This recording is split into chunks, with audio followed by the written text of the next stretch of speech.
name is Lisa Ventura, and I'm the founder of Cybersecurity Unity, which is a community organisation that has been put together to help unite the cybersecurity industry, not just in the UK, but globally as well. So I have, ever since I can remember, I've lived, breathed, and loved anything to do with writing or storytelling and so on. So I knew that that's what I ultimately wanted to do. And my original and first career choice was to go into journalism. But I decided against this because doing that meant a move to London, because believe it or not, in the early 90s when I was doing my A levels and then subsequently went on to studying for university, it meant being in London. There was no other way around it. It's hard to imagine, but there wasn't email then. It was only just starting to come into the forefront. We weren't connected in the way that we are now. And to work on any of the mainstream magazines or even newspapers or publications meant a move to being in London. And as much as I enjoy visiting London, to live there or even on the outskirts was just, no, I can't do that. So instead of going into journalism, I actually decided to go into a career in PR and marketing, but predominantly PR. And that was how I chanced upon getting into the entertainment industry, by attending a seminar by a gentleman called Paul Vaughan, who ran an agency called PVA Management Limited. And that agency looked after the interests of people like Chris Tarrant, John Ketley, the weatherman, Ed Doolan and Les Ross, that were quite prolific radio broadcasters in the West Midlands, amongst others. And I talked to Paul at the end of the seminar, and it went from there. I remember doing a CV for him on a makeshift typewriter at the time, believe it or not, and I got a job working at the agency. Within a few months, it became apparent that I had quite the knack for liaising with a lot of the presenters like Chris and so on. And Paul, who was my boss, was frequently out of the office. He was a school governor, he was a magistrate, and so on. And so I would get requests for Chris, and because we didn't all have mobile phones even at that point, Paul wasn't easy to get hold of. I'd just pick up the phone to Chris and go, "This has come in, it's room 101, or it's tonight with Trevor McDonald, and do you want to do it?" And I found that I had a knack for negotiating the fees and so on for Chris. And so I started working with him a lot more readily, and that was how I transitioned. And I did a lot of his PR, a lot of his marketing as Chris Tarrant, the brand, and also worked with him closely when he got onto Who Wants to Be a Millionaire, which I can remember arriving in the office at the time on A4 paper, and it was called Cash Mountain. That was its working title, and I got to see that go all over the world in different formats. It was beating EastEnders in the ratings at the time. It was a really, really fun and interesting thing to do. So yeah, I did that for quite a few years, and then I made my way into cybersecurity after that in 2009. I transitioned into cyber in 2009 from all those years of working with Chris Tarrant in the entertainment industry, because I joined a cybersecurity software development company that my ex-husband had founded, and he was very high up as an ethical hacker penetration tester, and he did a lot of work with a lot of the big government companies and contracts and so on, and a lot of which he couldn't obviously tell me a lot about. But what he could tell me was, even then, before I made that transition, I was always fascinated with it and about the psychology of the hacker and what drives them to do it, and why they do it, and it was just really fascinating for me. So when I took the leap to join his software development company, and that was when I really got involved in cyber and learned a lot very quickly from him and from others in the industry as well. I found that in terms of the transferable skills, you need to be very inquisitive. I mean, for me, having those skills of organization, of project management, of all those writing skills, marketing skills, and so on, stood us in really good stead for all the work that we did to promote the company. And I was there for 3 years. And after 16 years, when he decided that he didn't want to be in the anymore, I'll be honest, I was actually a bit more like, oh, so I've got to come away from this now and I have to start all over again. But I knew that I wanted to stay in cyber, so I did indeed do just that. And I went on to do some work with BT for a product that they had called BT Assure Cyber, which is very similar to the software products that we had in my ex-husband's software development company. And I then did a lot of work with other organizations as well to start training their staff to be a lot more cyber aware. So I very much focused on that whole cybersecurity awareness training piece.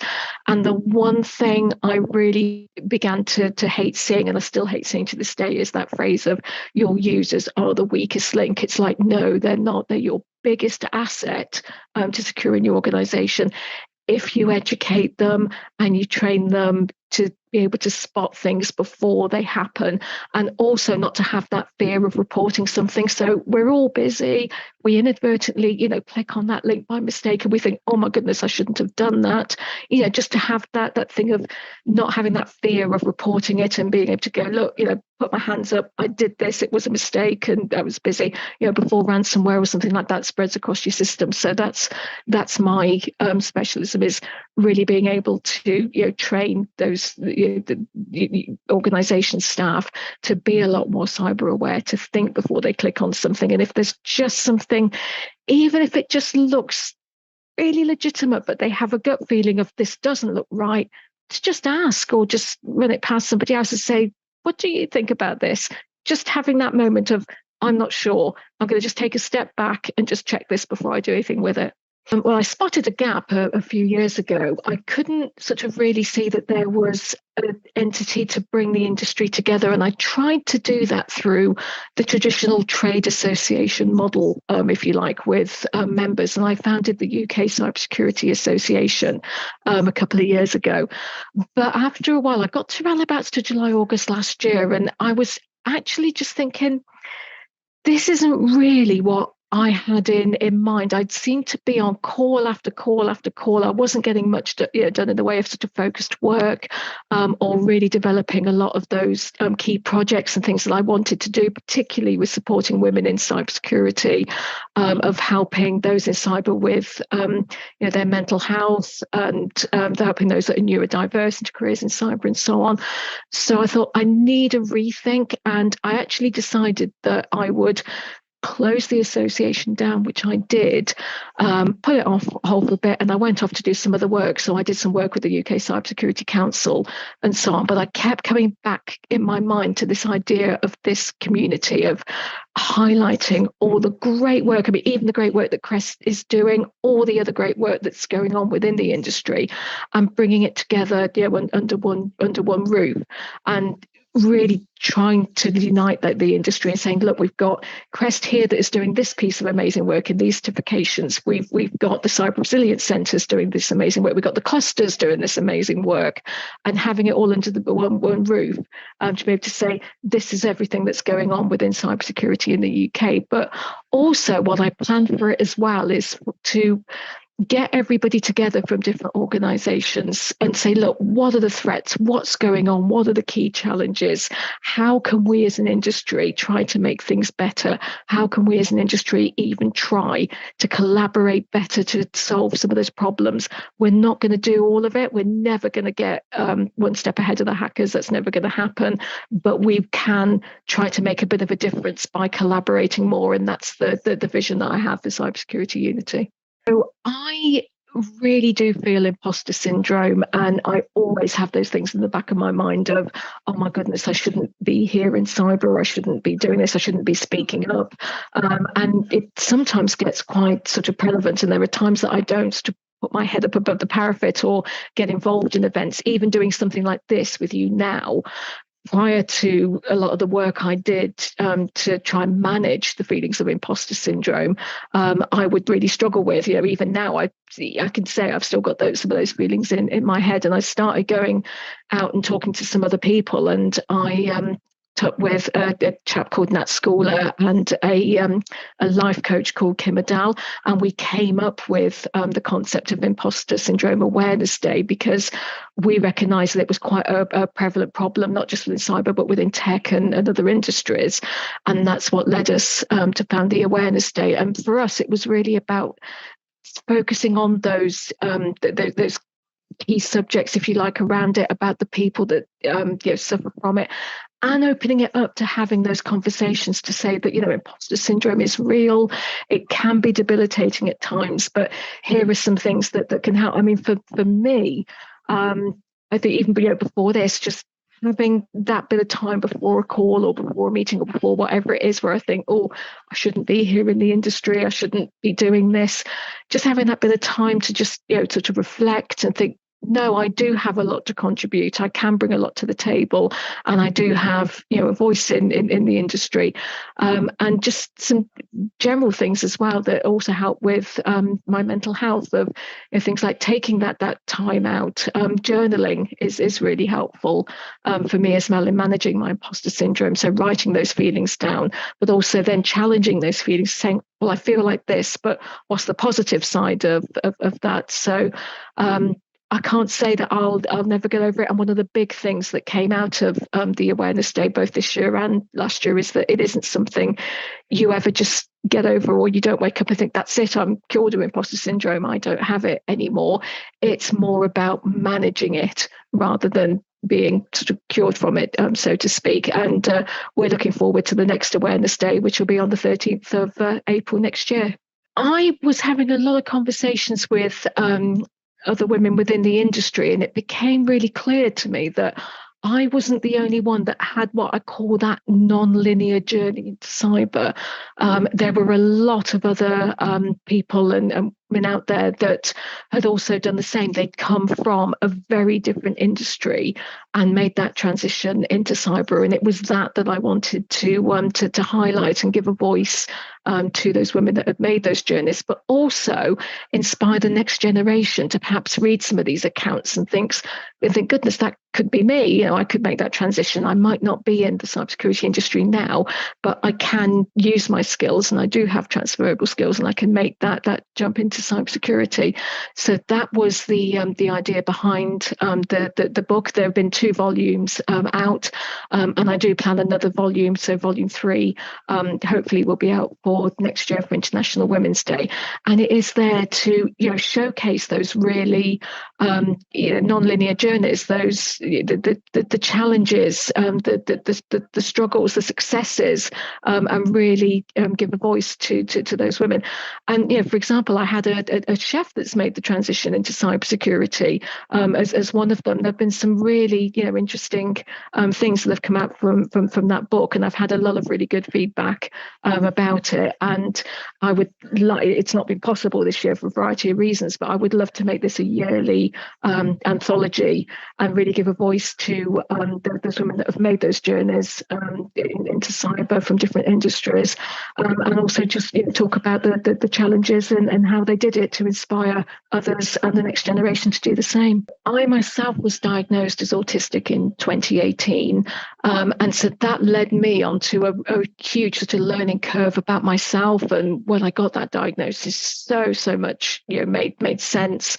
And I think that the biggest advice that I would give is that cybersecurity is really, really welcoming to those that are neurodivergent.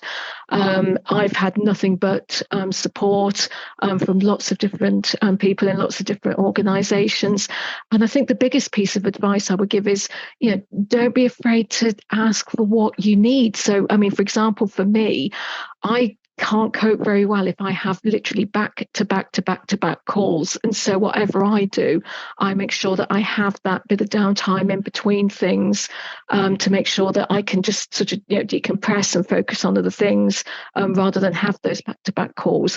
And even if I have to travel out for meetings or go to conferences and events, I put in that sort of downtime afterwards, because it's very much a sensory overload. I've just done DTX in the last couple of weeks, and it was 2 days of sort of constant noise and lights and people to talk to and so on, and it took quite a toll on me. So I booked a couple of days to go to Worthing, to the seaside, to decompress. So I think that's the biggest advice a piece of advice I can give you is, don't be afraid to speak up and say, I need this to help me be successful in my role, whatever that may be. That was just a couple of examples of things that help me, and every person that's neurodivergent is different, and they may have different needs. So just don't be afraid to ask to put those things in place, because it's there to help you be successful in your role. And everybody within the cybersecurity community is really welcoming. So don't be afraid to ask questions and talk to us. We're here to help. So I've just been doing some work with the UK Cybersecurity Council on their career pathways, and that would be a really good source for anybody that's looking to consider a career in cyber, and who may not necessarily know what area they would like to get in, because of course there's so many different areas, different specialisms and so on. So I would definitely recommend getting onto the Cybersecurity Council website to look at the different pathways, and also looking as well at the different certifications and things that were involved for different areas. Crest, of course, has a lot of that, and getting involved as well in different communities within cyber. And in terms of books and so on, I can really recommend Dr. Jessica Barker's book, Confident Cybersecurity, that again talks about a lot of those career pathways and how to transition and the kind of skills needed. So there is a lot out there, and we're all, say, here in the community to help. So please do get in touch.